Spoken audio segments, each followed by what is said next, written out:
BRS के सरबराह चंद्रशेखर राव ने रियासत के खुश्क साली से मुतासरा इलाकों का दौरा किया। सबसे पहले उन्होंने करीमनगर जिले के मखदूमपुर में बारिश की कमी की वजह से सूख जाने वाली फसलों का मुआयना किया और किसानों से फसल के नुकसानात के बारे में दरियाफ्त किया। इस मौके पर उन्होंने किसानों को यकीन दिलाया कि वो हुकूमत से मुआवजा दिलाने की कोशिश करेंगे। बादशाह चंद्रशेखर राव ने सिलसिला जिले के बोयनपल्ली का दौरा किया। इस मौके पर मकामी किसानों ने केसीआर को सूखी हुई कपास और धान के पौधे दिखाए। इस मौके पर केसीआर ने यकीन दिलाया कि वो किसानों के साथ खड़े रहेंगे। इंतखाबात के बाद 10,000 किसानों के साथ मेडी गड्ढा जाने का उन्होंने ऐलान किया। फसलों को पानी मिलने तक उन्होंने अपनी जद्दोजहद जारी रखने का ऐलान किया। उन्होंने कहा कि तमाम किसान लड़ाई के लिए तैयार हो जाएं। बाद में सुभाषपल्ली में मिड मैनियर रिजर्वायर का भी केसीआर ने मुआयना किया।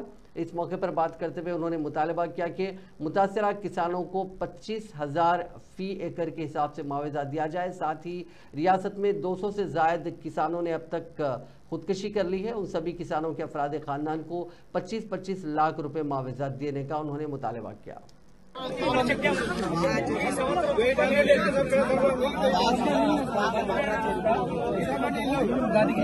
सर इसमें D89 की नाम से खरीदी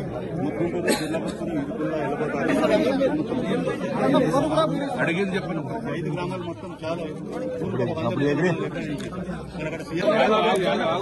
కొంచెం కొంచెం సార్ స్పెషల్ బ్రేక్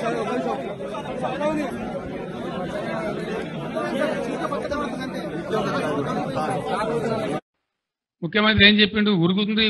ఉరుకుండ్రి జల్దీ ఇక అర్రస్ పాట వాడినట్టే మంచి సమయం మించిన దొరకదన్నట్టు లగెత్తుండ్రి పరిగెత్తుండ్రి జల్దీ తెచ్చుకోండి. డిసెంబర్ 9 నాడే నేను సంతకం పెట్టేస్తా, 2 లక్షల రుణమాఫీ చేస్తా. ఎక్కడ పోయింది డిసెంబర్ 9? ఎక్కడికి పోయింది?